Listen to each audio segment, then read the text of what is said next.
الحمد لله نحمده ونستعينه ونستغفره ونؤمن به ونتوكل عليه ونعوذ بالله من شرور أنفسنا ومن سيئات أعمالنا من يهده الله فلا مضل له ومن يضلله فلا هادي له ونشهد أن لا إله إلا الله وحده لا شريك له ونشهد أن سيدنا وسندنا وحبيبنا وطبيبنا وأولانا ومولانا محمدا عبده ورسوله أرسله بالحق بشيرا ونذيرا وداعيا إلى الله بإذنه وسراجا منيرا أما بعد فقد قال الله تعالى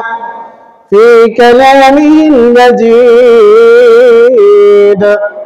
وفرقانه الحميد أعوذ بالله من الشيطان الرجيم بسم الله الرحمن الرحيم إنما المؤمنون إخوة فأصلحوا بين أخويكم واتقوا الله لعلكم ترحمون وقال رسول الله صلى الله عليه وسلم للصائم فرحتان فرحة عند فطره وفرحة عند لقاء ربه أو كما قال عليه الصلاة والسلام صلى الله على سيدنا ومولانا محمد وعلى آله وأصحابه وسلم صلى الله على سيدنا ومولانا محمد وعلى آله وصحابه وسلم بلغ العلا بكماله كشف الدجى بجماله حسنت جميع خصاله صلى عليه وآله نهيد جهام مثال محمد جمال خدا ہے کمال محمد بلغ العلا بكماله كشف الدجى بجماله حسنت جميع خصاله صلوا عليه وآله فقيرا كمن جاء ضعيفا كمأوى يتيما كوالي غلاما كمولى بلغ العلا بكماله كشف الدجى بجماله حسنت جميع خصاله صلوا عليه وآله لا إله إلا الله لا إله إلا الله لا إله إلا الله لا إله إلا الله لا إله إلا الله لا إله إلا الله محمد رسول الله صلى الله عليه وسلم الحمد لله الله تعالى شكر আদায় করি যে মহান রব্বুল আলামিন আমাদেরকে দীর্ঘ এক মাস রহমতের মাগফিরাতের নাজাতের মাস দেওয়ার পর তার মুসলমানদেরকে খুশি দিয়েছেন। এই খুশির দিনটাই হলো ঈদুল ফিতরের দিন। এজন্য আল্লাহ তাআলার শুকরিয়া আদায় করলে কমই হয়ে যাবে, তারপরও আমরা আল্লাহ তাআলার শুকরিয়া আদায় করি, সকলে অন্তর থেকে বলি আলহামদুলিল্লাহ। আমি সূরা হুজুরাত থেকে একখানা আয়াত তিলাওয়াত করেছি, নবীজি লক্ষ লক্ষ হাদিস থেকে একখানা হাদিসে তিলাওয়াত করেছি। আজকে যে দিনটা আমাদের জন্য অত্যন্ত আনন্দের, ঠিক কিনা? নবী মুহাম্মদ রাসূলুল্লাহ সাল্লাল্লাহু আলাইহি ওয়াসাল্লামের মাধ্যমে আমাদেরকে দুইটা আনন্দ দিয়েছে। একটা হইল ঈদুল ফিতরের দিন, আরেকটা হইল ঈদুল আজহার দিন।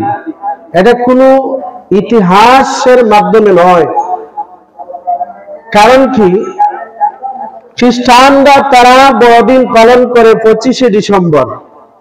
কেন? ঈসা আলাইহিস সালামের জন্ম নাকি 25শে ডিসেম্বর, ওই হিসাবে তারা এই দিনটাকে বড়দিন আনন্দ পালন করে, ঠিক কিনা? কিন্তু আমাদের কোনো ইতিহাসের মাধ্যমে আসে নাই।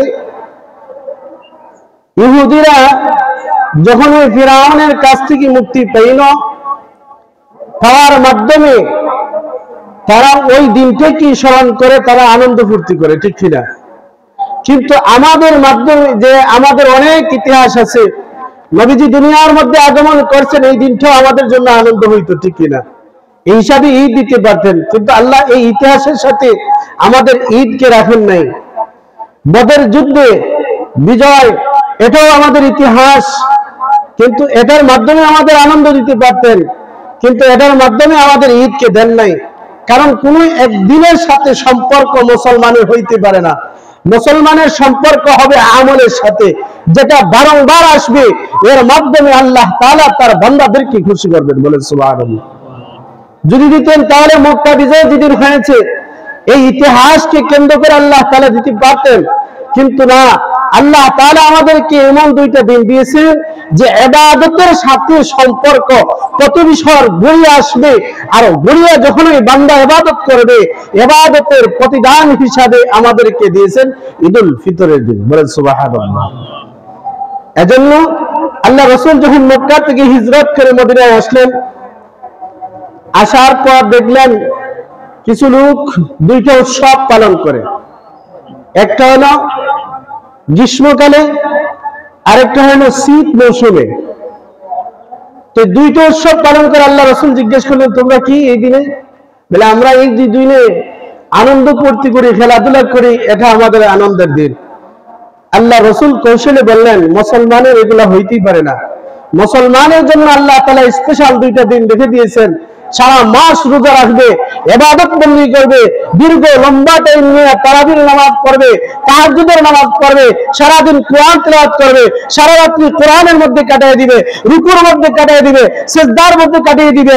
আল্লাহ তাআলা প্রতিদান দেওয়ার জন্য ঈদের দিন মাঠের মধ্যে জমায়েত করেছেন, বলেন সুবহানাল্লাহ। আমাদের ঈদ কার সাথে সম্পর্ক? ইবাদতের সাথে। কুরবানির যে সময়টা আসে, যে 10 জিলহজ, এটা 9 জিলহজ আরাফার ময়দানে অবস্থান করে, তারপরে দিন আল্লাহ তাআলা ঈদুল আজহার দিন দিয়েছেন। মুসলমানদের একটা ইবাদতের মাধ্যমে কুরবানি করবে, এটা বারংবার আসবে। মুসলমান এই বারংবার ইবাদতের বদলা ঈদের ময়দানে এসে আল্লাহ তাআলার কাছ থেকে পাওনা নেবেন, বলেন সুবহানাল্লাহ। আল্লাহ তাআলা ফেরেশতাদেরকে বলছিলেন, আমি আদম জাতিকে সৃষ্টি করতে চাই। ফেরেশতারা বলছিল, আতাজালু ফিহা মান ইফসিদু ফিহা ওয়া ইয়াসফিকু দিমা ওয়া নাহনু নুসাব্বিহু বিহামদিকা ওয়া নুকদ্দিসু লাক।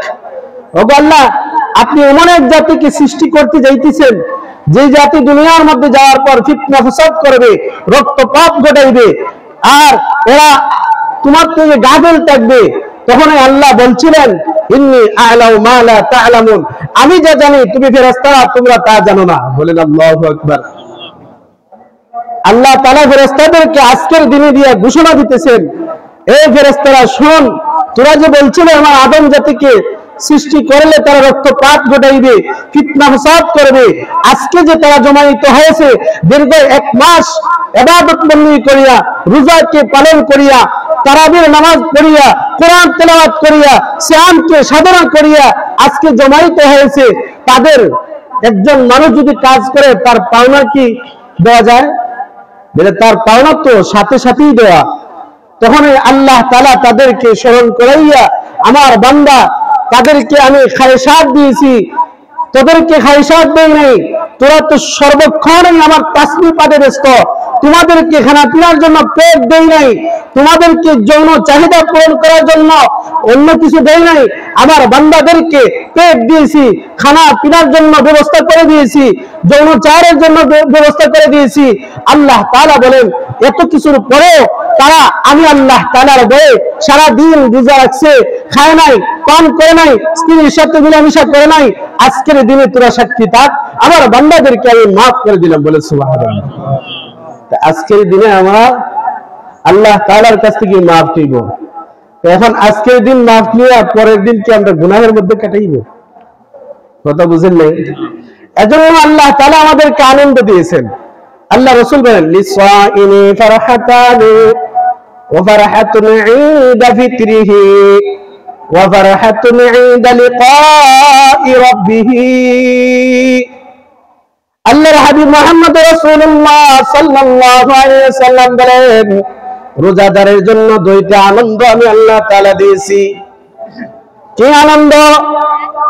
ওয়া ফারহাতুন ইনদা ফিতরিহি, যখন রোজাদার রোজা রাখে, রোজা রাখার পর সারাদিন যখন রোজা রাখে, ইফতারকে সামনে নেয়, তখন তার একটা আনন্দ চেহারার মধ্যে ফুটে ওঠে। বলেন আল্লাহু আকবার।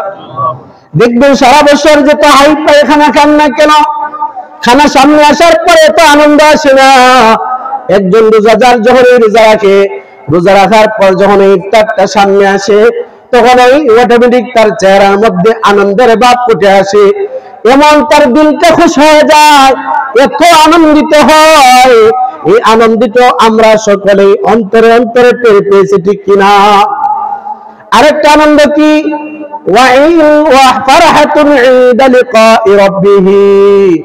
যখন আল্লাহ তাআলার সাথে সাক্ষাৎ হবে, তখন এই মুসলমান জাতি আনন্দিত হবে, ঠিক কিনা? আরেকটা সাক্ষাতের নমুনা, দীর্ঘ 1 মাস রোজা রাখার পর, সিয়াম সাধনার পর, কোরআন তেলাওয়াত আমল বন্দেগী করার পর, যখন আজকে আমরা ঈদগাহের ময়দানে জমায়েত হয়েছি, তখনই আমাদের একটা আনন্দ আছে কিনা? স্বাভাবিক একটা ছোট্ট আনন্দ। যখন কিয়ামতের ময়দানে আল্লাহ তাআলা যাদেরকে জান্নাতে দেওয়ার জান্নাতে দিয়ে দিবেন, জান্নাত দেওয়ার পর সবচেয়ে বড় নিয়ামত হলো আল্লাহর সাথে সাক্ষাৎ, ঠিক কিনা? এজন্য আল্লাহ তাআলা তার কালামে পাকের মধ্যে বলেন ফামান কানা ইয়ারজু লিকা রাব্বিহি ফালইআমাল আমালান সালিহান ওয়া লা ইউশরিক বিইবাদাতি রাব্বিহি আহাদা। যারা আল্লাহর সাথে সাক্ষাৎ করতে চায় তারা যেন ঈমান আনে, নেক আমল করে, এর মাধ্যমে তারা যেন শিরিক না করে। আল্লাহ বললেন ঈমান আনে, নেক আমল করে, তারা আল্লাহর সাথে সাক্ষাৎ পাবে, তারা যেন শিরিক না করে। এখান থেকে বোঝা যায় আমরা যা ইবাদত বন্দেগী করি, এর ইবাদত বন্দেগীর মধ্যে লোক দেখানো যাবে না। এখানে শিরিক বলতে ছোট্ট শিরিক, রিয়া বলতে ছোট্ট শিরিক। ওই শিরিকটা যদি লোক দেখানোর ইবাদত থাকে, আমি রোজা যদি না রাখি সমাজের মানুষ কি বলবে? আমি যদি নামাজ না পড়ি সমাজের মানুষ কি বলবে? আমি যদি তারাবিহের নামাজ না পড়ি সমাজের মানুষ কি বলবে? আমি যদি নামাজ না পড়ি মানুষে কি বলবে? কি বলবে দেখিয়া যদি নামাজ পড়ে আল্লাহর দরবারে কবুল হয় নাই। আল্লাহ বলেন যারা আল্লাহর সাথে সাক্ষাৎ করতে চায় তারা যেন ঈমান আনে, নেক আমল বন্দেগী করে, তার মাধ্যমে আল্লাহ তাআলার সাথে সাক্ষাৎ হয়ে যাবে, ঠিক কিনা? কাল কিয়ামতের ময়দানে যখন আল্লাহ তাআলা আমাদেরকে তার রহমতে দ্বারা আমাদেরকে জান্নাতে দিয়ে দিবেন, আমরা সেই দিন বড় আনন্দিত হব। আজকের দিন, ঈদের দিন, আমাদেরকে আনন্দ কম না বেশি? ছোট্ট আনন্দ যেটা আল্লাহ তাআলা আমাদেরকে নমুনা দিয়েছেন, ওই নমুনা ছোট্ট আনন্দ যদি আমরা এত খুশি হয়, যে দিন আল্লাহ তাআলা আমাদেরকে সৃষ্টি করেছেন, যে আল্লাহ আমাদের সব, ওই আল্লাহর সাথে আমাদের সাক্ষাৎ হবে, কেমন করে আনন্দ হবে, এর চাইতে বড় আনন্দ দুনিয়া আখিরাতে আর হইতে পারে? কথা বুঝেন নাই? একজন স্বামী স্ত্রী নতুন বিবাহিত হয়েছে, যতক্ষণ পর্যন্ত বাসর করে না যায়, যখন ওই যায় তার যে আনন্দটা হয়, তার চাইতে সবার 100 এক ভাগ আনন্দ হয় নাই। ঠিক তদ্রূপ ভাবে যে মওলা আমাদের কি সৃষ্টি করেছেন, ওই মওলার কাছাকাছি যখন হয়ে যাইব, সরাসরি চক্ষু দিয়ে দেখতে পারবো, তখন ওই মুসলমান ইমানদার বান্দা বান্দীদের আনন্দের আর শেষ থাকবে না। এজন্য আল্লাহ রাসূল বলেন, লিসাইমি ফারহাতানি ওয়া ফারহাতুন ইনদা ফিতরিহি ওয়া ফারহাতুন ইনদা লিকাই রাব্বিহি। রোজাদারের জন্য দুইটা আনন্দ, একটা হলো ইফতারের সময়, আরেকটা হলো রবের সাথে সাক্ষাতের সময়। আমরা সকলে প্রস্তুত আছি কিনা আল্লাহর সাথে সাক্ষাৎ করার জন্য? এজন্য আমরা যে আজকের আনন্দের দিনে আমরা কি করব? একে অন্যের সাথে মিলিয়ে যাইব, হিংসা বিদ্বেষ আমাদেরকে ছেড়ে দিতে হবে, ঠিক কিনা?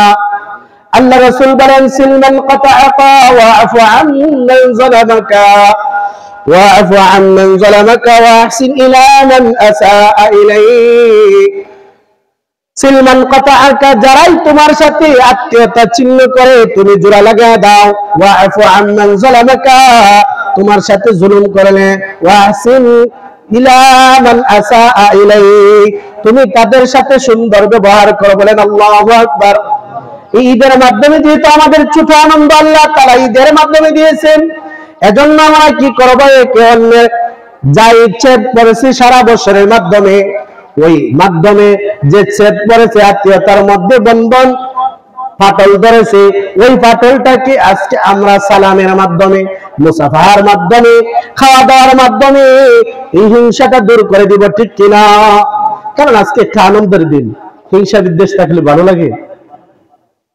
কথা বুঝেন নাই?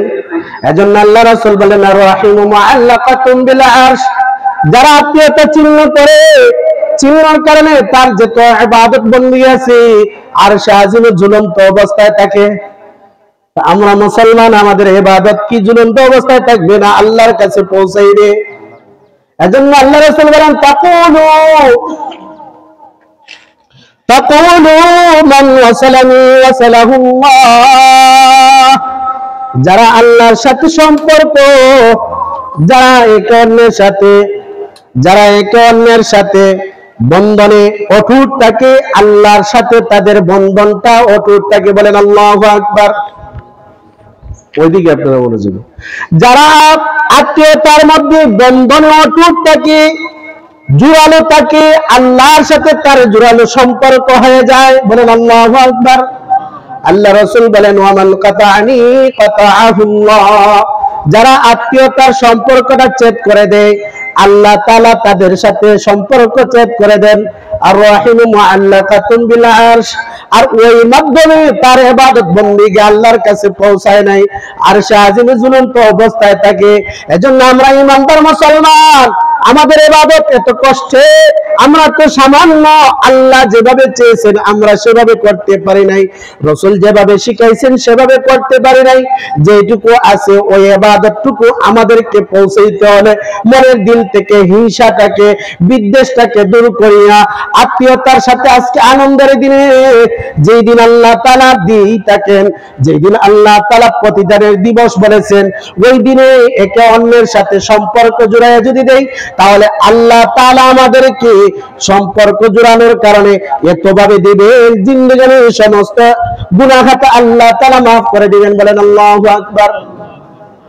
এজন্য আমরা এই আত্মীয়তার মাধ্যমে আজকের দিনটাকে সফলতা বয়ে আনবো, আল্লাহর কাছে চেয়ে নিব। এই দিনটা আমরা কি করব? এই দিনটার মধ্যে আমরা একে অন্যের সাথে মিলবো। কিভাবে মিলবো?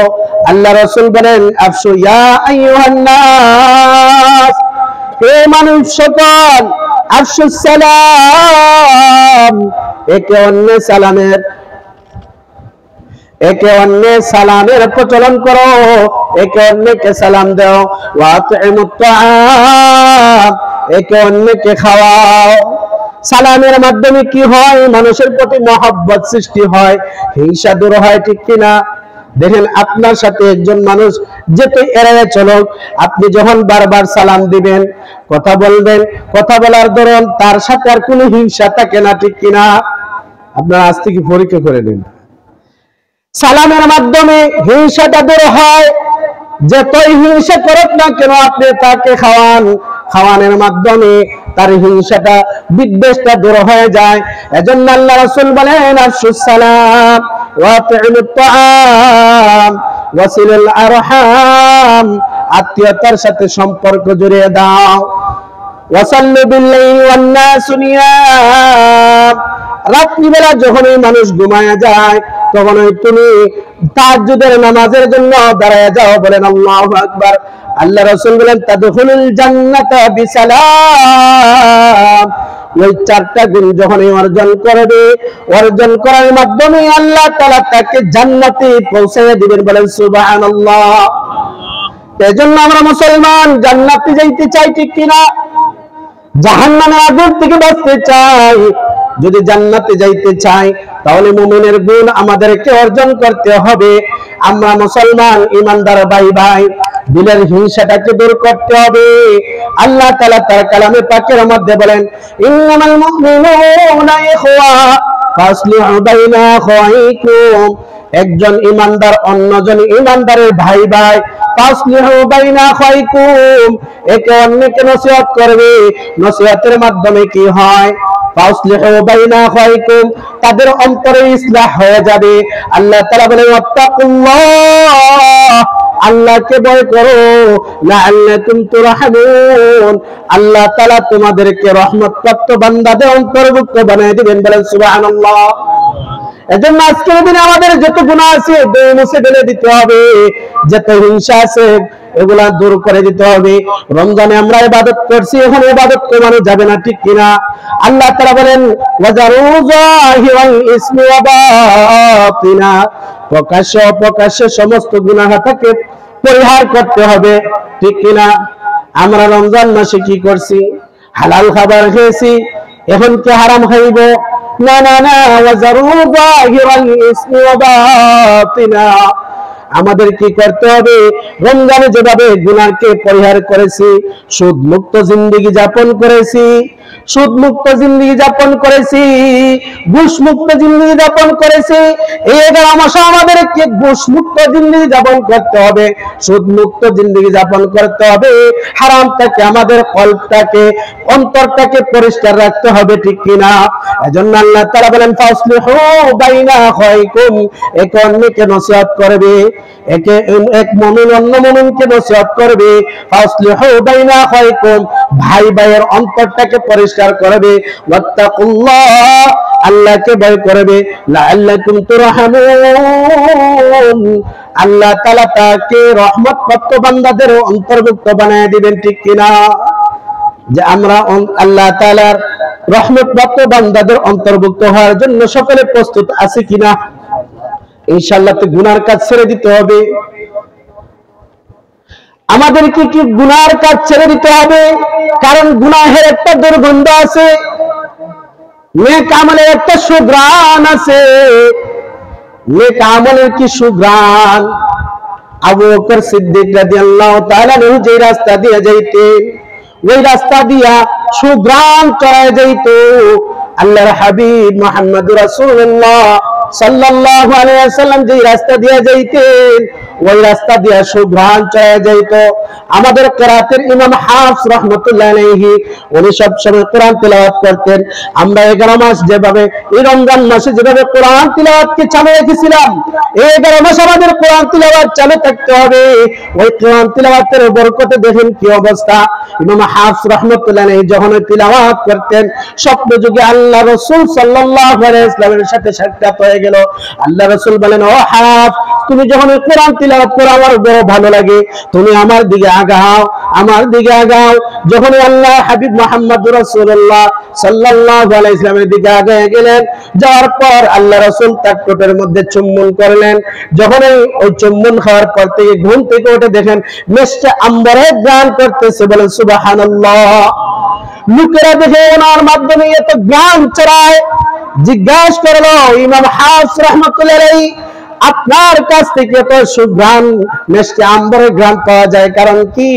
লোকেরা যখনই ধরলো, উনি বলতে চায় নাই, এক পর্যায়ে যখনই বলল শব্দ যুগে আল্লাহর হাবিব মুহাম্মদ রাসূলুল্লাহ সাল্লাল্লাহু আলাইহি ওয়াসাল্লাম আমার কোরআন তেলাওয়াতের বরকতে আল্লাহর হাবিব আমার ঠোঁটের মধ্যে চুম্বন করেছিলেন। ওই চুম্বনের পর থেকে মরণ পর্যন্ত আর ঠোঁট থেকে মেষ্টা আম্বরের ঘ্রাণ চলে যায় নাই, বলেন সুবহানাল্লাহ। এজন্য আমরা রমজান মাস কোরআন তেলাওয়াত করেছি, আজ থেকে আমাদের কোরআন তেলাওয়াত বন্ধ হবে না, ঠিক কিনা? না বন্ধ হয়ে যাবে না? কোরআন রমজানে কয়েক খতম দিয়া দিছি, 2-4 খতম তো অনেকেই দিয়া দিচ্ছেন, আর সারা বছর পড়া লাগবে না, তার মানে কি কোরআনে হক আদায় হবে? না না, কোরআনে হক আদায় হবে না। রমজানে 5 ওয়াক্ত নামাজ তো পড়লাম, তাহাজ্জুদের নামাজও পড়লাম, আওয়াবিন পড়লাম, এভাবে বিভিন্ন নফল নামাজ পড়লাম, তারাবিহের 20 রাকাত নামাজ পড়লাম, আর নামাজ লাগবে না। না না না, এই নামাজ ইবাদত বندگির মাধ্যমে, ইনসাফের মাধ্যমে, ছোটের বলো ছোট আছে,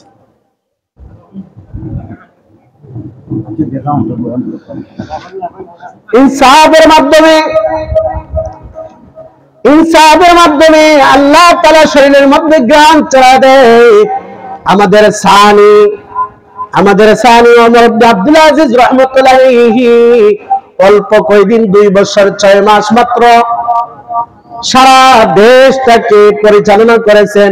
এমন আল্লাহ তাআলার গোলাম যখন উনি দুপার কাছে কাপড়গুলাকে দেওয়ার জন্য দিতেন, অন্যান্য বড় বড় আলেমরা লোকেরা ওনার কাছে যাইতো, দুপার কাছে গিয়ে বলতো ওমর ইবনে আব্দুল আজিজের জামা যেই বালতিতে ভিজাইবা, ওই বালতির মধ্যে আমাদের জামাটাও ভিজাইয়া দিও। জিজ্ঞাসা করা হলো কারণ কি? বলে ওমর ইবনে আব্দুল আজিজের শরীর থেকে ঘ্রাণ বাহির হয়, তার জামার মধ্যে ঘ্রাণ লেগে থাকে, ওই ঘ্রাণটা যেন তুমি যে বালতিতে তার জামাগুলা ভিজাইবা, আমাদের জামাগুলা ভিজাইলে দেখা যায় আমাদের জামার মধ্যে মিষ্টি আম্বরে ঘ্রাণ পাওয়া যায়, বলেন সুবহানাল্লাহ। এজন্য আমাদেরকে নেক আমলের জ্ঞান আছে, কোরআন তেলাওয়াতের একটা প্রভাব আছে, নামাজের একটা প্রভাব আছে, ঠিক কিনা? আমাদের যখন এই 24টা ঘন্টা, আমাদের 11 মাস কোরআন তেলাওয়াতের মাধ্যমে, নামাজের মাধ্যমে, জিকির আজকারের মাধ্যমে আমরা কাটায় দিব, তখনই আমাদের ইবাদতের মাধ্যমে শরীরের মধ্যে নেককারের একটা ঘ্রাণ চলে আসবে অটোমেটিক, ঠিক কিনা? এজন্য গুনাহ থেকে আমাদের বাঁচতে হবে। গুনাহের ক্ষতি কি? আল্লাহ তাআলা তার কালামে পাকের মধ্যে বলেন, আফারাআইতা মান ইত্তাখাযা ইলাহাহু হাওয়াহু ওয়া দাল্লাহু আল্লাহু আলা ইলম। আল্লাহ বলেন, ওগো নবীজি আপনি কি দেখেন না, যারা জ্ঞান থাকা সত্ত্বেও তারা পথভ্রষ্ট, জেনে শুনে পথভ্রষ্ট। কিভাবে দেখেন না? বিষ এটা কি করে? মৃত্যু দেয়, ঠিক কিনা? সাপ কি করে? দংশন করলে মানুষ মারা যায়। এখন যদি সাপ আমাদের সামনে আসে, আমরা সবাই কি তাকে এভাবে রেখে দিব না, তাকে মারার জন্য প্রস্তুত হইয়া যাইব? কথা বুঝেন না? তাকে মারার জন্য প্রস্তুত হয়ে যাইব, ছোট হোক বড় হোক।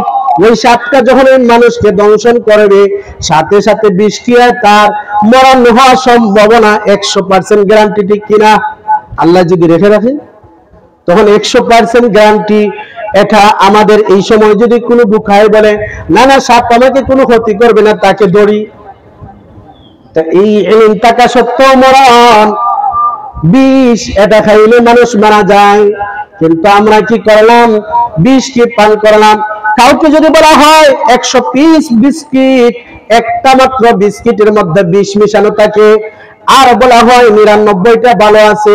আপনাদের কাউকে যদি বলা হয় এখানে 100 পিস বিস্কিট, একটার মধ্যে বিষ আর 99টা ভালো, কেউ কি একজন একটাকে হাত দিবেন? বলবেন না না না, 99টা একটা মাত্র বিষ মাখানো, আর 99টা ভালো, আমি 99টা খেয়ে ফেলি, একটা মাত্র রাখবো। এমন তো কোনো মানুষ পাওয়া যায় নাই। বলবে কি সাথে সাথে যে আমি যেটার মধ্যে হাত দিব হইতে পারে ওটার মধ্যে বিষ মাখানো, ওই বিষ মাখানো বিস্কুট যদি আমি খেয়ে নেই সাথে সাথে আমার মৃত্যু হইতে পারে, ঠিক কিনা? এজন্য আমাদেরকে মরণের পরে প্রস্তুতি গ্রহণ করতে হবে, আমাদেরকে কবরে যাইতে হবে, আল্লাহর দরবারে যাইতে হবে। যদি আল্লাহর সাথে সাক্ষাৎ পাইতে চাই তাহলে আমাদেরকে দুনিয়ার মধ্যে নেক ইবাদত বন্দি করতে হবে, নেক আমল করতে হবে, তাসবিহ তাহলিল জিকির এগুলা করতে হবে, নামাজ 5 ওয়াক্ত পড়তে হবে। না রমজান মাসে আমরা নামাজটাকে একটু বাড়াইয়া দিয়েছিলাম, যারা নতুন নামাজি হয়ে গেছি আজকে থেকে ঈদের নামাজের পর নতুন নামাজিগুলা বিদায়। কথা বুঝেন নাই?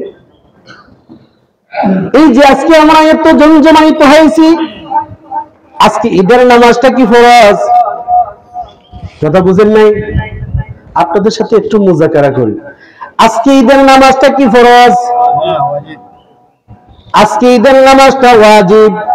জোহরের নামাজ যখনই আসবে তখন কি ফরজ না ওয়াজিব? আসরের নামাজ, মাগরিবের নামাজ, 5 ওয়াক্ত নামাজ আমাদেরকে আল্লাহ তাআলা দিয়েছেন ফরজ করিয়া। আমরা ইমানদার, আমাদের দিলের ভিতরে আল্লাহর ভয় আছে, এটা প্রমাণ করে। কারণ আজকে একটা ঈদের দিন যদি আমরা ঈদের নামাজ পড়ার জন্য ঈদগাহের মাঠে না যাই তাহলে মানুষ কি বলবে, আল্লাহর কাছে কিভাবে মুখ দেখাইব? এই ভয়ে যখন আজকে আমরা এখানে জমাইত হইতে পারলাম, বাকি 11 মাস কেন আল্লাহর ভয়ে মসজিদে আসতে পারবো না? ইনশাআল্লাহ আসার জন্য আমরা প্রস্তুত আছি, কারণ এই নামাজের মাধ্যমে তো আল্লাহ রাসূল বলেন জান্নাত, যারা নামাজ পড়বে তারা জান্নাতি। আসসালাতু মিফতাহুল জান্নাহ, নামাজ হইলো জান্নাতের চাবি। এই চাবি যদি কেউ গ্রহণ করতে চায় না, তার মতো আহমক আর বোকা কি আল্লাহর এই জমিনে আছে? না না না নাই। এজন্য আমরা প্রত্যেকেই বুঝ